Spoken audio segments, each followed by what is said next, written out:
और शहबाज गिल ने ट्वीट में लिखा है कि मिफ्ता ने बहुत से आदाद शुमार घुमा फिरा के साबित करने की कोशिश की कि हमें मईशत बड़ी खराब हालत में मिली। शहबाज गिल ने कहा कि 2013 में हमारी एक्सपोर्ट 24 अरब डॉलर थी।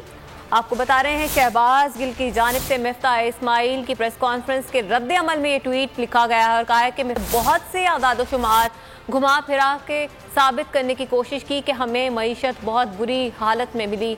2013 में हमारी एक्सपोर्ट 24 अरब डॉलर थी। शहबाज गिल ने ट्वीट में लिखा कि मिफ्ता इस्माइल ने बहुत से आदाद शुमार घुमा फिरा के ये साबित करने की कोशिश की कि उन्हें मईशत बहुत बुरी हालत में मिली।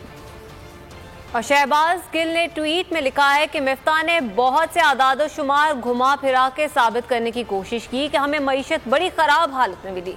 शहबाज गिल ने कहा कि 2013 में हमारी एक्सपोर्ट 24 अरब डॉलर थी। आपको बता रहे हैं शहबाज गिल की जानिब से मिफ्ता इस्माइल की प्रेस कॉन्फ्रेंस के रद्द अमल में ये ट्वीट लिखा गया है और कहा है कि बहुत से आदाद शुमार घुमा फिरा के साबित करने की कोशिश की कि हमें मईशत बहुत बुरी हालत में मिली।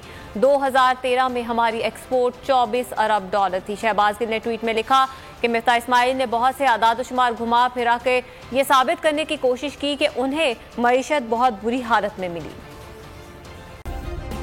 सब्सक्राइब करें और बेल दबाएं ताकि कोई खबर रह न जाए।